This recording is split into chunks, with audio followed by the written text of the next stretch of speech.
Bismillahirrahmanirrahim. Assalamualaikum warahmatullahi wabarakatuh.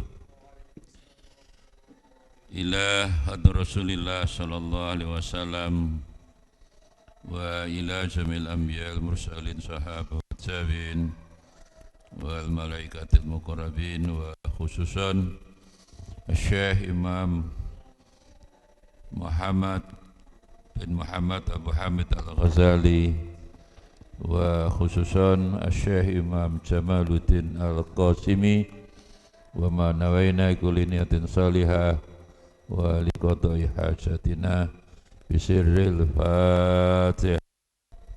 Bismillahirrahmanirrahim. Shiratal ladzina an'amta 'alaihim. Bismillahirrahmanirrahim.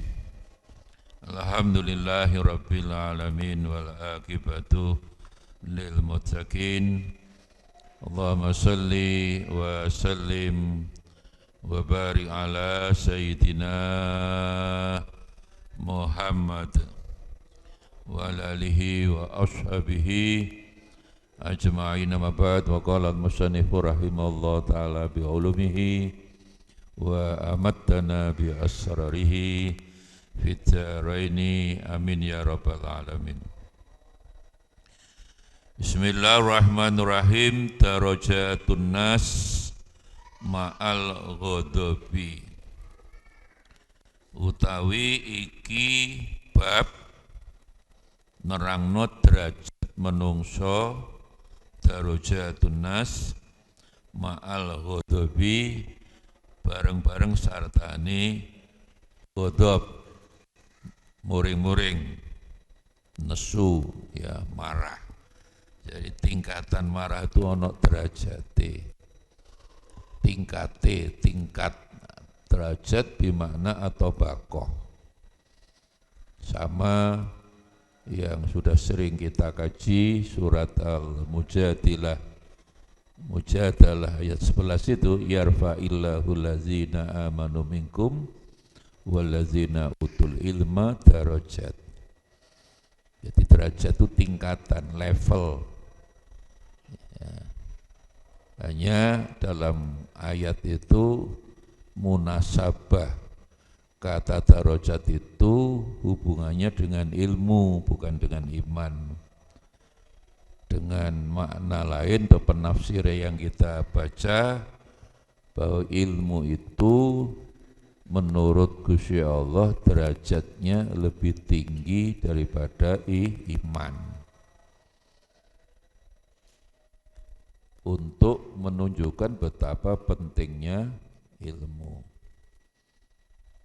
Banyak hadis menjelaskan satu majelis seperti ini ganjarane afdolu, luweh utama, tidak sama loh, luweh utama dibanding sholat sunnah 1000 rakaat. Apalagi kalau iman digandeng ilmu, itu yang paling sempurna.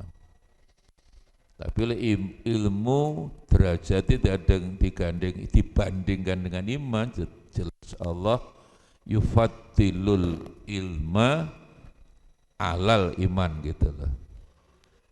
Dan juga dibuktikan dengan ayat yang pertama kali turun kepada Rasulullah, Iqra. Bukan berimanlah kamu, tapi Iqra. Iqra ya moco, istilah sekarang literasi. Ya. Tapi bismi rabbika. Ya, Iqra-nya 2 kali. Allama bil qalam, allamal insana ma lam ya'lam. Jadi ilmu itu bil qalam harus dicari, konvensional, ya sekolah, ya ono ijazahé, ono bayare. Kadang ya kudu seragam. Zaman saya kecil dulu sekolah itu SD enggak ono seragame, sak karepe dhewe. Terus sepatuan enggak perlu, ya ceker dulu. Ya itulah bil qalam itu menunjukkan kan alat instrumen ya kudu ono ujiane 3 ijazah, dikai gelar, ya. Rentetan gelarnya ya sampai akhirnya gelar penghormatan misalnya. Ya, doktor ora sekolah dikai gelar doktor honoris causa, penghargaan. Gus Dur dulu sering nyebut humoris causa, ora sekolah oleh doktor. Ya. Lah, sekarang kita bicara derajat ma'al ghadab. Iklam ngerti sira ana kuwatal ghadabi saat temene kekuatan muring-muring marah makhaluha iku panggonane iku alqalbu. Ya memang hati, orang marah dimulai dari hati. Betapa pentingnya hati manusia. Allah menciptakan menungso ono jiwa, ono raga. Jiwa dan raga, ada badan, ono kolbun hati. Bahasa yang agak keren, ono fisik, ono psikis. Yang sering kita sampaikan di Quran, hati itu 504 kali. Sedangkan fisik hanya 7 kali. Hati itu kadang kolbun, fuad, nafs, ruh itu hati. Sir itu 504. Ya, lah, badan sekali, jismun ajsamun berarti telu, mufrad sekali, jamak sekali, dan jasad ajsatun itu 3 kali. Jadi hanya 7 kali. Jadi bandingno ya Allah itu memang menciptakan manusia ada wujud badan fisik kita, casing. Badan kan casing. Cara mobil itu bodinya. Nah, hati itu mesinnya gitu loh. 504 dibanding hanya 7. Bandingan yang sangat-sangat besar yang menunjukkan bahwa hati harus diperhatikan, ya. Jangan mudah marah, ya, muring-muring, ya, putus asa, ya. Kalau diteruskan akhlakul mahmudah yang harus punya, jangan akhlakul madhmumah. Ya. Ghadab, jadi hati. Jadi kita ngaji ini tadi dari kamar masing-masing, godaan kan diperintah ayat. Iki malam Jumuah ngaji yo. Jadi bukan kaki yang merintah hati, tapi hatilah yang merintah kakimu. Loh, musola langgar, rungokno bukaan kitabmu, itu yang merintah hati. Ya, kalau sudah di dalam ngaji ini ya ngono, hati perintah maneh, kuping rungokno. Ojo ngantuk. Ngantuk didiae ora apa-apa. Kok ndak akeh. Jadi betapa pentingnya hati. Jadi tempatnya kalau dimulai, jadi orang marah itu dimulai dengan hati. Maka kalau orang ingin tidak marah harus mengendalikan hati. Ada mujahadah, ada riyadhah. Ketika memusali bicara amar ma'ruf nahi munkar itu hubungannya dengan mujahadah itu hati dilatih untuk menghindari hal-hal yang jelek, itu mujahadah. Riyadhah, hati dididik, dilatih ya untuk mengerjakan yang baik. Itu bedanya mujahadah dan riyadhah. Bahasa-bahasa khasnya Imam Ghazali itu mujahadah, riyadhah, mujahadah, riyadhah. Ya, makanya orang-orang yang torekotan riyadhah, riyadhah, riyadhah, riyadhah itu biasanya zikir, maca Quran, bangun malam, riyadhah. Walaupun secara bahasa riyadhah itu sering diartikan olahraga. Tapi riyadhah itu sebenarnya yang dimaksud dari riyadhatul qalbi dulu, hati dulu yang harus. Wa makna hati maknane kuah. Jadi kekuatan ghadab itu pusatnya di hati. Ghalyani damil qalbi, artinya kalau sudah marah, darah di hati itu ngalir gitu loh. Golian itu kan mili. Wanti syarih fil uruk. Ya. Jadi darah yang panas, kemarin kita disebutkan kalau orang marah itu darahnya panas, khamiyah. Dan itu setan. Karena setan itu iblis, ya rumpun setan jin itu kan khuliqat minar. Khalaqtani min narin wa khalaqtahu min tin. Itu iblis karena tidak mau sujud Nabi Adam itu, tidak mau hormat pada perintah yang perintah Gusti Allah, akhirnya dilaknat masuk neraka selamanya. Ya. Di situ disebutkan aba wastakbara. Aba, iblis itu bangkang, menolak perintah Allah untuk sujud Adam, wastakbara takabur.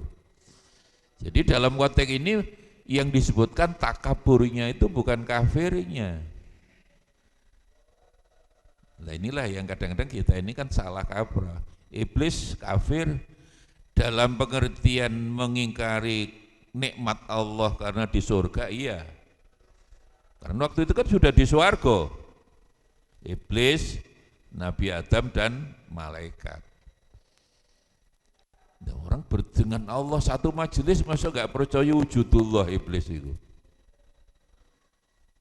Kalau dikatakan kafir dalam pengertian nggak percaya wujudullah, keliru.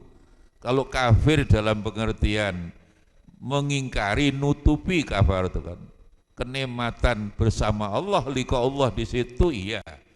Makanya di Quran mengapa dilanat mlebu neraka selamanya, aba wastakbara, bangkang Gusti Allah, wastakbara, takabur.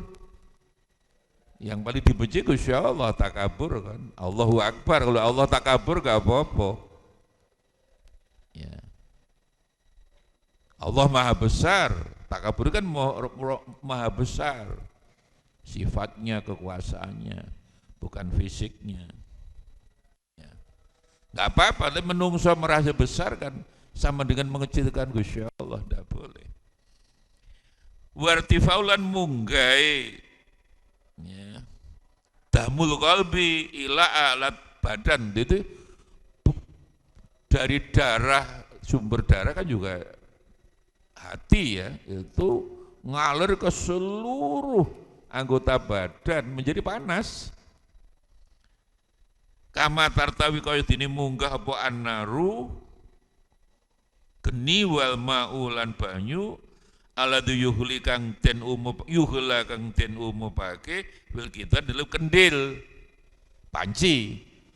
Jadi banyu panas kan molat-molat itu ya, wah itulah dipanasi.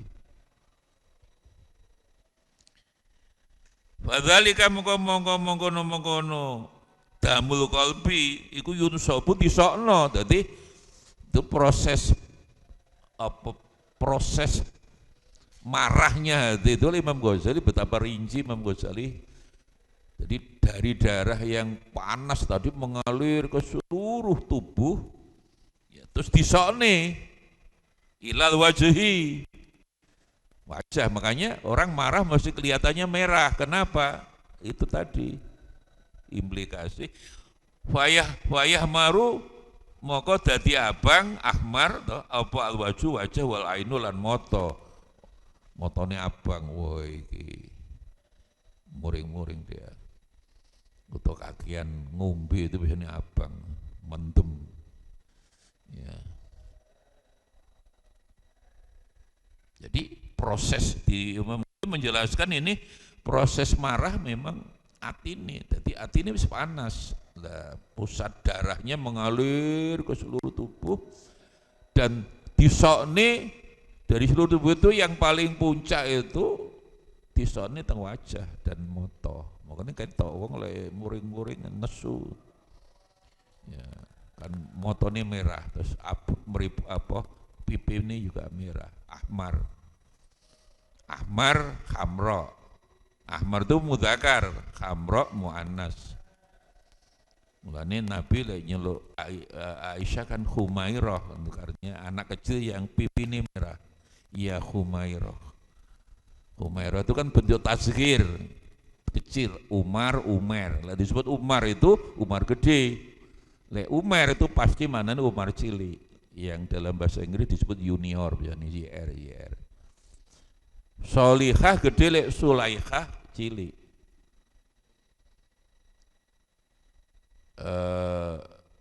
Sulaikah, Hudzaifah itu semua bukan bentuk tasghir.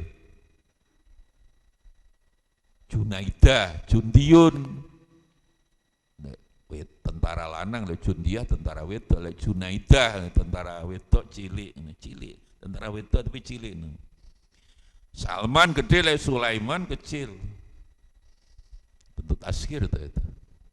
Pokoknya sing gak oleh si todol. Jundiun tentara, gede Junaidi tentara cilik. Pokoknya si todol tiling-iling. Ya, jadi makanya orang marah menurut Imam Ghazali dari proses mengalirnya darah yang panas itu disokno ilal wajhi. Nah, di dalam wajah ada mata ain. Wal basyarah, kulit, bisyarah, busyara. Ya, basyar itu kan makanya disebut basar. Nabi Adam itu karena kulit, ketok menungso itu dibanding makhluk yang lain ketok deh, ketok apik lah. Disofai krono ya beningi ya bisyarah tahki launama waroaha. Jadi sampai akhirnya mempengaruhi warna-warna yang di belakangnya min khamratin dam soko abangi darah tadi ya. Kamata koloni kaya dini oleh ngetokake apa zuzajah koco launa mafia lah itulah mantul gitu loh, mantul. Jadi koco itu kan kayak memantul, itulah kolbun. Sekali lagi itu pentingnya hati, maka bahaya. Disinilah Islam, apalagi pemimpin seperti Rasulullah yang rahmatalil alamin itu yang berarti bukan yang marah gitu. Sebab sekarang banyak pemimpin bukan rahmatalil alamin ya, tapi marahtan lil alamin. Makanya benar di Quran tidak ada kata politik. Politik bahasa Arabnya apa? Siasa.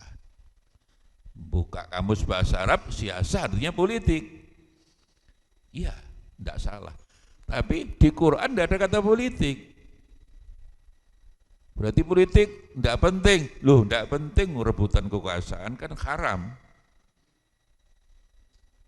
Wong semua milik Gusti Allah. Walillahi ma fis samawati wa ma fil, semua milik Allah ini.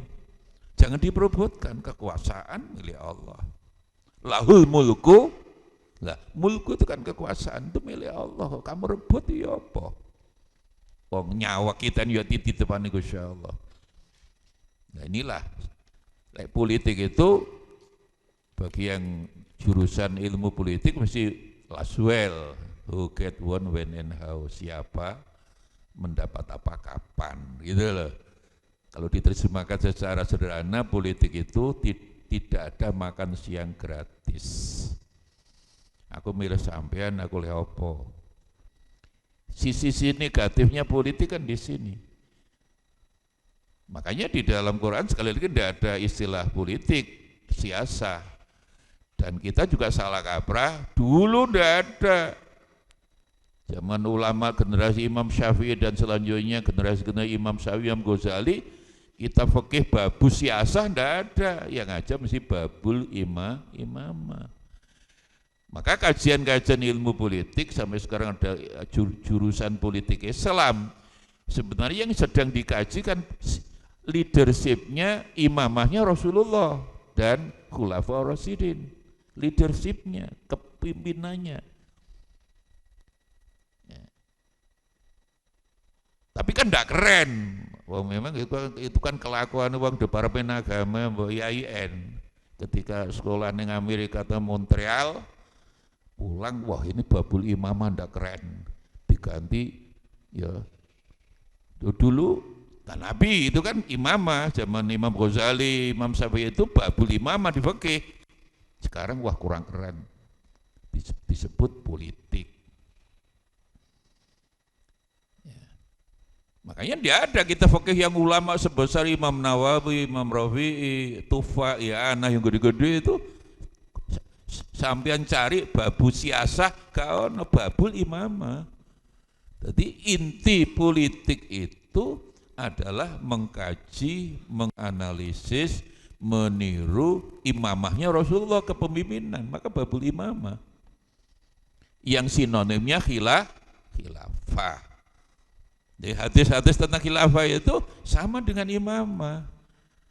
Lah wong goblok itu terus khilafah bentuk negara. Gimana? Jadi khilafah kok bentuk negara itu bid'ah. Kulu bid'atin wa kulu dolalatin finnar, neraka itu. Sama dengan negara Islam bid'ah. Wong Nabi sendiri mendirikan negara di Madinah itu campur aduk Yahudi Nasrani. Tahun kedua di Madinah didelok Kanjeng Nabi, loh masyarakat Madinah kok campur aduk. Kabilahnya akeh, keyakinan akeh, dijak mendirikan negara Madinah. Namanya ndak ada. Wongnya Islam. Apa diri namanya negara Islam enggak? Jadi kalau sekarang orang bicara negara Islam, Islamic State, berarti kan enggak manut Nabi. Itu bid'ah. Negara Islam bid'ah, bahkan rokok. Karena apa? Mereka menafsirkan asilmu dengan negara Islam kan enggak ada satupun kitab tafsir. Al-Baqarah 280 itu, udkhulu fisilmi kafah. Asilmu dia ke negara Islam, dari mana sampean?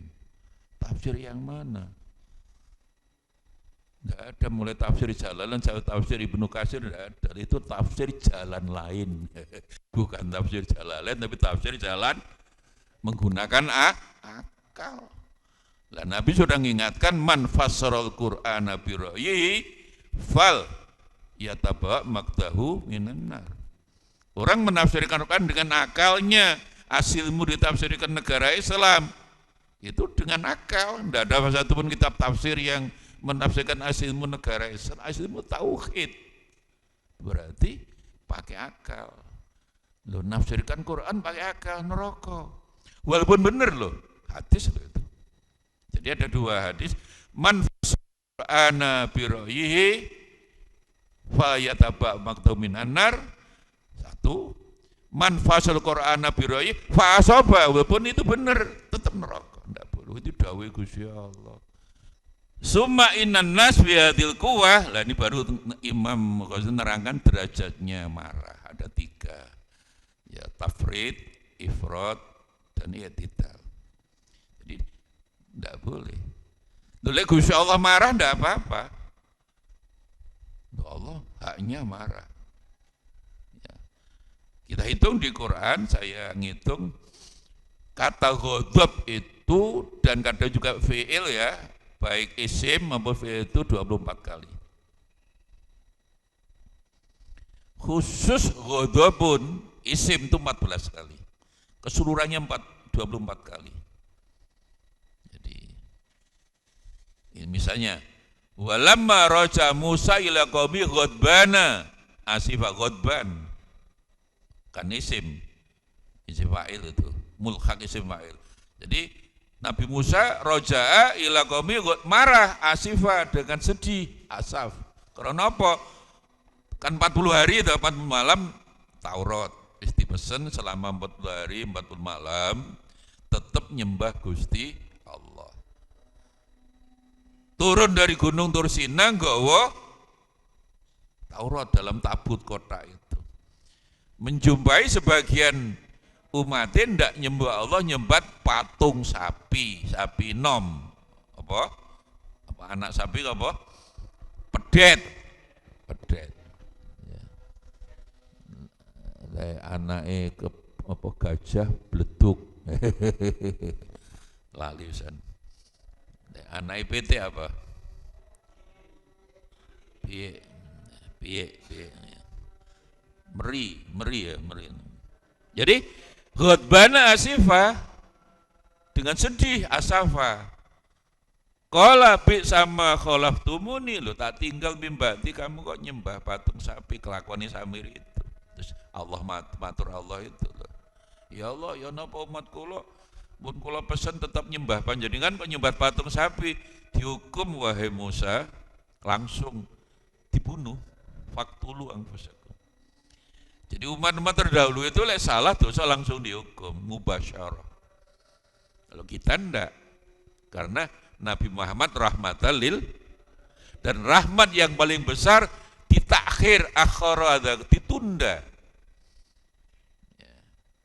Enggak Jumatan jadi bedes, sing nom, Sabtuan toh, jadi babi. Nah, sekarang kita misalnya enggak Jumatan kok tetap enggak jadi babi, enggak jadi bedes, ditunggu minggu depan Jumatan enggak. Sama dengan santri pondok subuh sembayangnya bangsawan, kok tetap jadi menungso, ya panjat lembu misalnya, ya Ferry itu walaupun tidak subuhan ya terlembu misalnya. Ya nama ditunggu tidak subuhan kan hari ini, besok subuhan bondak kan begitu. Ya. Jadi mimbadi tadi itu kata God, Insya Allah Gotom tidak apa-apa. Nabi Musa ghadbana asifa. Ya, termasuk siratal ladzina an'amna alaihim ghairil maghdubi itu kan dari kata ghadab. Itu keseluruhannya adalah 24 kali. Dan Insya Allah ghadab enggak apa-apa. Termasuk Nabi Yunus ini yang sudah sering kita sampaikan. Nabi Yunus itu dilaknat muring-muring. Nabi Muhammad kan tidak marah. Orang gila, Muhammad kamu gila, kamu ini kaza pembohong, guyu tak Nabi Muhammad. Nah, wa dzannun surat Anbiya, kalau tadi itu surat A'raf 150 ya Nabi Musa marah itu. Terus tiling nih insyaallah juga. Wa dzannun itu nama lain Nabi Yunus idzahaba mughadiban. Jadi Nabi Yunus itu meninggalkan menurut riwayat di Basrah sana tugasnya. Sering dikatakan pembohong, ya, kan umatnya sing nakal-nakal akeh. Tukang sihir yang majnun. Lah, akhirnya Nabi Yunus belum diperintah Gusti Allah hijrah dan dalam keadaan mughadiban marah gitu. Wa dhanna lan naqdiru alaihi, maka Yunus punya dzon, punya prasangka bahwa Allah enggak tahu. Niku akhirnya ternyata ya kapalnya hanya satu enggak cukup, harus keluar salah satu itu diundi 3 kali, yang harus keluar Nabi Yunus ketepatan. Enggak cukup kapalnya. Terjatuhlah di laut itu ditampani iwak gede lah. Nah ini Nabi Yunus baru sadar, ya Allah kalau salah Gusti dereng diperintah hijrah kok. Kalau muring-muring nanti nggih salah Gusti. Terus ndonga iku nggih. La ilaha illa anta subhanaka inni kuntu, itu bagus. Karena langsung sadar, dan itu termasuk jiwa yang lawamah. Sekali lagi, ya, yang mengendalikan kita kan badan. Nah, hati itu nafsu itu fungsi hati yang disebutkan 5 itu. Jadi nafsul mutmainnah yang paling diseni Gusti Allah. Mutmainnah yang dalam segala hal ya Allah. Tilokne siapapun lah Allah. Duwe Allah. Duwe akeh Allah. Misalnya bal-balan menang ya Allah. Kalah juga Allah. Termasuk kamu nanti punya istri marah-marah tetap Allah. Itu nafsu, fungsi hati lah nafsu itu yang paling bagus. Lah kebalikan nafsu mutmainnah, nafsul ammarah yang paling jelek. Isini muring-muring, maling main matan, mendematan, marah, itu termasuk yang paling enggak. Lah antara nafsul mutmainah, nafsul amaro inilah ada nafsul lawamah. Jiwa yang sampai memerintahkan orang itu dosa, segera tobat, itu lawamah. Nabi Yunus langsung, ya Allah kalau salah Gusti, donga la ilaha illa anta subhanaka ini kuntu kula niki dolim ya Allah. Disepuran be Gusti Allah. Walaupun meriwayat beberapa waktu ndak terima wahyu akhirnya tetap Nabi ini Gusti Allah diling nih. Lah, ada lagi nafsul mulhama. Mulhama itu yang terilhami. Arpe nggak berbuat jahat, nggak situ. Iki ono HP neng langgar neng pondok iso apa wah mumpung gak ono wong tak coba. Loh, kan gak oleh nyolong. Lah niku ndak situ. Mulhama. Ya. Lah, yang kelima nafsul khayawaniyah. Growing on food. Artinya bahwa orang yang kecenderungan hidupnya itu seperti binatang. Kayak bahasa Surabaya cocok itu. Melek, nyekek, mari mangan tuh nyekek itu. Nelek dibuang. Mari dibuang, tolek golek maneh. Jadi siklusnya itu aja binatang. Melek, nyekek, nelek, tolek. Melek, kasar tapi cocok aku. Bahasa Surabaya ini kadang cocok ya. Jadi melek, nyekek, nelek, tolek, akhirnya mate. Jadi itu berarti jiwanya jiwa binatang itu. Tapi Allah marah boleh. Wal khamisan ini ada ayat yang Allah marah ya. Man la'anahu wa ghadiba alaihi wa ja'ala minhum al-qiradata wal khanazira. Allah melaknat sehingga Jumatan bin Nabi Musa itu loh. Allah ghadab. Melaknat wa ghadiba alaihi wa ja'ala minhum al-qiradata wal khanazira ini. Jadi orang yang enggak asalnya kan Jumat podo Nabi Musa itu sembahyang mingguannya hari terus wong Israel ya kelakuannya kaya Israel saiki podo. Nabi Musa ojo semua Sabtu wae. Nabi Musa matur ya Allah niki pindah Sabtu ya wis. Ketika Sabtu ternyata digodok iwak. Namanya hari Sabtu iwak itu minggir ya. Sungai ini Laut Merah itu. Sehingga akhirnya walah daripada sembahyang Nabi Musa enak mancing. Sembahyang Nabi Musa Sabtuan selesai kan yang dari Nabi Musa kan hanya sedikit sing kadang kan mancing sing akeh. Terus ya Allah ya napa umat kula ya Allah Sabtu pun panjenengan ridhoi Sabtu ternyata sami mawon langsung dihukum Musa. Nah itulah la'anahu. Jadi Allah melaknat mereka yang tidak Sabtuan itu dan ghadab boleh dan dijadikan qirodah wal khanazir. Surat Al-Maidah 60 ini untuk menafsirkan Al-Baqarah 65 itu al-qirodata kunu qirodatan itu Al-Baqarah 65 ditafsirkan dengan surat Al-Maidah 60. Makanya menafsirkan ya begini nih, ayat dengan ayat. Jadi bahwa yang tidak Sabtuan dengan Nabi Musa itu jadi bedes. Kunu qirodatan Musa jadi qirodah dan khosiin itu kan elek. Apa ini bedes ganteng, bedes ayu kan gak. Wis bedes ku elek ditambah khosiin. Ternyata ditafsiri ulang surat Al-Maidah 60 ini al-qirodat wa ja'ala minhum al-qirodata wal khana. Di dalam tafsir kita baca jadi yang jadi qirodah itu sing nom-nom syubanuhum. Sing nom-nom enggak Sabtuan dengan Nabi Musa, yang berubah hanya wajahnya, badannya tetap badan manusia, gitu loh. Jadi sing berubah itu wajahnya tok. Di wujud badan sampai kaki menungso cuma ndase iku lho, ndas bedes. Wong wedi malah lho iku wong ndase ndas bedes. Ternyata di dalam surat Al-Maidah 60 ditambah wal khanazira, berarti yang jadi bedes Kunu kirodatan khosyin itu sing muda-muda. Lah sing tua-tua dadi babi, khonazir itu kan khinjir. Babi, celeng. Yo, welek ngono ya. Walaupun apa awake ke bawah gagah ya. Pemain sepak bola Ronaldo lah. Tapi ndas babi.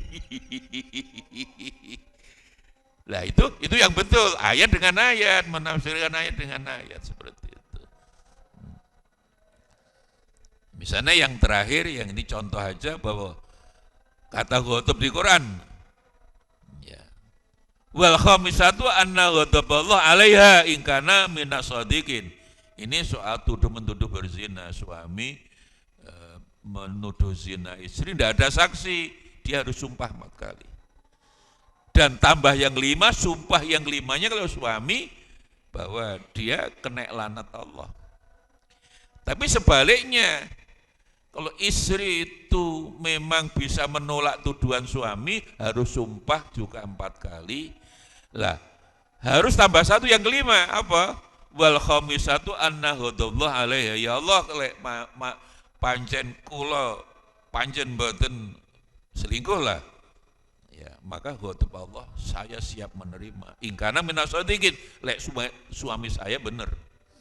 Jadi kata ghadab itu dalam konteks Quran memang marah. Ya, seluruhnya baik fi'il maupun isim 24 kali, tapi isim tok ghadab 14 kali. Dan kalau Allah marah tidak apa-apalah. Allah marah wala ana ghadib alaihi boleh. Tapi kalau kita marah tidak boleh lah, janganlah. Kebalikannya termasuk kata ghadab kemarin, selain ghadab itu ghaid wal kadhiminal ghaidha wal afina 'anin nas. Ya. Jadi kata ghadab itu 24 kali. Summa innan nas moko nulis satu menungso fi hadil kuwah ing dalam kuwah, kekuatan marah tadi maksudnya, kuwahnya kekuatan hati yang ya darahnya merah mengalir ke wajah khususnya. Arti kekuatan marah lah. Kuwah itu kuwatul ghadab. Ada 3 derajat, ala derajat salas, darajatin salasin. Jadi tidak salah satin, tapi angkanya di belakang tuh. Salasin. Minat tafrid minnya min bayaniyah, yaitu tafrid, ifrad, itidal. Tafrid itu bahasa lamanya pepeikos. Sebenarnya tafrid itu yang dimaksud Imam Ghazali di sini marah yang dalam arti tegas. Jadi tafrid di sini yang dicontoni Imam Ghazali kan asyiddah alal kufar. Jadi sebenarnya tafrid itu asyiddah wal khamiyah, tapi terhadap orang kafir. Asyiddah walal kufar ruhamau bainahum. Ciri-ciri umat Nabi Muhammad di dalam surat Al-Fat yang terakhir tidak salah 29 ya. Sepiro sing kapal Quran ya piro? Ya. Enggak lah. Al-Fat yang terakhir itu 29 dan 26 boten lah. Coba ceken di HP ya. Surat Al-Fat yang terakhir, nggih. Gitu. Muhammadur Rasulullah walladzina ma'ahu asyidda'u 'alal kufar ruhama'u bainahum. Coba dicek HP sing HP, enggak HP. Ya ini ya.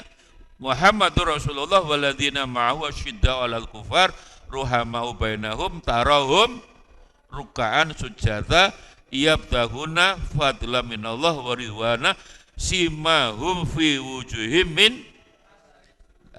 Jadi umat Nabi Muhammad itu cirinya satu asyidda 'alal kufar. Jadi tafrid itu tegas. Tapi kafir di sini kafir yang harbi, non muslim yang memang merangi Kanjeng Nabi, itu harus ditegasi. Wong diperangi kok enggak ditandangi. Ya, tapi ya bukan semua orang non muslim Kanjeng Nabi melakukan perjanjian dengan orang-orang non muslim termasuk yang kafir-kafir mendirikan negara Madinah, enggak apa-apa. Makanya non muslim itu sebenarnya dalam konteks negara Madinah disebut dhimmi itu. Ada musta'man, ada dhimmi. Dhimmi itu penduduk Madinah waktu yang Nabi yang tidak Islam tapi hidup damai. Dhimmi. Makanya Nabi sampai dawuh man ada dhimmian faqad adhani. Siapa sing menyakiti dhimmi non muslim yang sudah perjanjian damai itu sama dengan menyakiti saya. Man ada dhimmian, lek musta'man itu penduduk yang tidak tetap. Lek dhimmi penduduk tetap Madinah. Walaupun tidak Islam tidak apa-apa. Bahkan pasal 14 di konstitusi negara Madinah itu yang kafir pun boleh asalkan juga hidup damai. Bahkan diajak ikut berperang kalau Madinah diserang dari luar bareng-bareng. Sebagai satu negara. Lek musta'man orang yang penduduk sementara itu musta'man. Datang ke Madinah, ya Rasul saya minta diamankan beberapa hari di sini boleh. Makanya yang dhimmi ini non-muslim itu tidak usah bayar pajak tapi jizyah, zakat tapi jizyah. Jizyah itu upeti. Sama sebenarnya. Ya, asyidda alal kufar. Ya. Jadi tafrid itu sebenarnya dimaksud adalah tegas. Tapi yang dimaksud kafir, kafirun, kafironi, kufarun itu jamak. Jamak taksir itu memang akeh. Tolibun, tolibani, tulabun, tolaba, jamak juga boleh. Qoriun, qurra, jami'atu qurra wal khufat, khafidun, khufat, jamak. Ruhamau banahum, tapi jadi kepada kafir yang nyerang tegas itu tafrid. Contohnya hadisnya kan ini, Qurannya kan. Tapi kalau sesama muslim harus ruhama, sayang. Dan yang paling disayangi kan orang tua. Karena ridhollah fi ridhol walidain wa suhtullah fi suhtil. Tapi ciri yang lain adalah juga rukaan sujadah. Umat Nabi Muhammad itu ciri khasnya rukuk sujud, artinya sholat. Ruhama uban rukaan sujadah, lah itu yang penting. Ciri umat Nabi Muhammad itu waktu sujud itu simau fi wujuhim min asari sujud. Bekas sujud ada. Jangan diartikan bekas sujud di fisik, tidak. Artinya bahwa orang kalau sudah sholat, ya sudah yang benar itu bahwa orangnya sifatnya mesti tanha anil fahsya'i wal munkar. Ada yang menafsirkan ayat itu salah. Asar bekas sujud. Jadi yang umat Nabi Muhammad itu kudu bekas sujudnya ono. Berarti badhe kudu ireng. Digosok, memang ada digosok apa? Batu merah itu loh, botol merah itu loh. Botol merah kamu gosok-gosok ning bathuk kan luka, setelah luka lek kering kan ireng. Terus dibuka iki lho aku salat kuwi tetama Gusti Allah. Minasari sujud. Jadi wong lek salat kudu ana bekase, ya jangan diartikan fisik. Jadi yang diartikan bukan terus asari sujud begitu, enggak. Artinya bekas sujud, bekas sholat itu apa? Bahwa orang kalau sudah sholat mesti mampu tanha anil fahsya'i wal munkar. Sholat yang bagus di luar sholat mampu menyelamatkan orang yang ada di kanan di kiri. Karena sholat itu diakhiri dengan salam ke kanan ke kiri, itu sebenarnya ukuran. Ya, jadi kalau di luar sholat mesti menyelamatkan orang yang di kanan kirinya, berarti sholatnya asar sujudnya yaitu asar sholatnya yaitu seperti di waktu bicara sholat dulu Imam Ghazali yang memang itu harus sering disampaikan berulang-ulang bahwa Islam itu bukan ucapan gitu. Ada orang sholat salam ke kanan ke kiri, diceluk Kanjeng Nabi, "Fulan nggih, sampean Islam nggih Kanjeng Nabi, tapi kok gak tahu sholat." Loh, kula sholat Kanjeng Nabi. Iya, tapi enggak pernah salam. Sudah ya Rasul, enggak, kamu sholat tapi enggak pernah salam. Loh, Kanjeng Nabi pan tadi perso. Tadi kan tahu saya sudah saya mengakhiri salam ke kanan kiri Kanjeng Nabi perso. Kanjeng Nabi tetap dawuh, kamu sholat tapi enggak pernah salam. Lah ucapan Nabi yang ketiga inilah membuat orang itu sadar terus njaluk sepuro Kanjeng Nabi. Kenapa? Kanjeng Nabi orang ini mengakhiri sholat memang salam ke kanan ke Fasih, assalamualaikum fasih. Cuma mudun dari sholat, salam kan menyelamatkan. Lah mudun dari sholat itu penggani nyusahnya uang gitu loh. Kaya neng masjid tuh, berangkat nggo sandal mulai nyolong sepah. Jadi utawa kita sholat salam assalamualaikum ke kanan kiri. Lah di luar sholat di tempat kita berada, kita ini selalu menyusahkan orang yang ada di kanan kiri kita.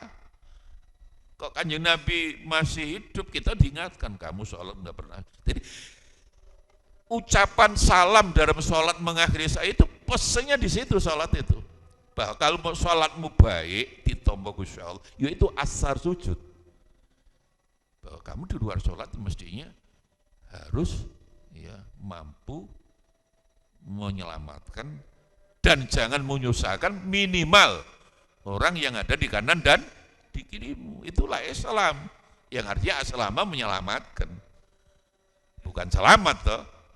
Lek salima selamat, lek aslama yuslimu tidak bisa diartikan selamat, harus diartikan menyelamatkan. Bahasa lainnya rahmatan. Siapa yang dirahmati selamatkan? Lil alamin, seluruh makhluk. Itulah saya selalu menegaskan, karena Islam ini rahmatan lil alamin, maka sebenarnya Islam itu kesalahan sosial, bukan kesalahan pribadi. Bahwa secara pribadi kita menjadi soleh, ya sholat, bangun malam, puasa. Tapi kesalahan pribadi itu instrumen untuk mewujudkan kesalahan sosial. Bukti ini, saya tidak bosan-bosan mengingatkan ono wong bendino poso, sholat api, ngatamne Quran, tapi tidak pernah tergetar hatinya membantu orang lain, kan gitu. Terus dilapor nih Kanjeng Nabi, kan gitu. Ya Rasul, tonggo kulo, sapa fulan, bendinten poso ya Rasul. Ngono ta. Ben bengi bangun malam ya Rasul. Bendina poso salat maca Quran. Wah, Masya Allah, hablum minallah. Tapi Kanjeng Nabi atine kaku, keras, ndak pernah mau membantu kesulitan orang lain. Dalam kesulitan apapun tonggone bentuk membantu, ndak bentuk rasa welas. Bahasa sekarang empati. Apa jawab Kanjeng Nabi? Catat orang itu haram masuk surga. Sama dengan Nabi Muhammad, Nabi terakhir, Khotamul Anbiya wal Mursalin. Tapi Allah menurunkan wali. Al-Baqarah 251. Laula tafun nas ba'dhum bi batin la fasad adalah itu. Wali. Jadi sudah tidak ada wali. Nabi Muhammad terakhir, tapi Allah ada wali. Tidak ada wali, sudah dunia ditutup Gusti Allah. Nah, ciri wali apa? Yang diceritakan yang hebat-hebat, tidak. Itu juga ciri wali yang pakai pokok itu sakha, dermawan, berarti kan seneng bantu orang lain. Itulah makanya hablum minallah bisa diganti hablum minannas. Poso Ramadan hablum minallah, ndak kuat nyaur poso, bayar fit ya. Betul toh? Kanjeng Nabi ngimami salat, ono ibu gendong bayi ini nangis, salatnya dipercepat. Jadi hablum minallah dalam konteks ini bisa dikalahkan hablum minannas demi bayi tadi. Kayak kita kan enggak, sholat ijen ya pancen kul huwallahu ahad. Sudah mau S3 tetap kul huwallahu ahad. Ganti-ganti ya inna atau inakal. Tentu lihat jadi imam didawa-dawani lho, wis aku khusyuk didawani. Sholat ijen selamanya ya kul huwallahu. Upama ganti luwih pendek padahal sudah mau doktor. Dokter tuh mondok ning kantor itu. Ya, jadi itu tafrid. Lah, yang marah yang berlebihan itu namanya ifrat. Saya kira langsung aja. Lah, i'tidal itu orang marah tapi masih dikendalikan oleh otaknya. Jadi gampangannya i'tidal itu marah yang hanya leher ke atas, leher ke bawah. Karena ada orang marah itu hanya terukur lah leher ke atas. Itu i'tidal sebenarnya itu, yang marah sedang. Yang paling dilarang ya ifrat itu. Tafrid itu tegas. Itu pun kalau kepada orang kafir, yang kafir harbi yang memang memerangi kita. Itulah makanya sekali lagi ya, bagian daripada akhlakul madhmumah seperti ini harus, lah karena urusan hati harus latihan.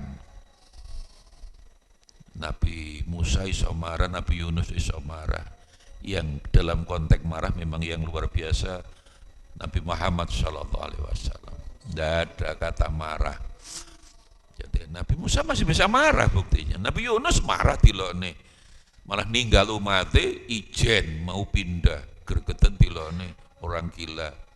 Nabi Muhammad kan tidak.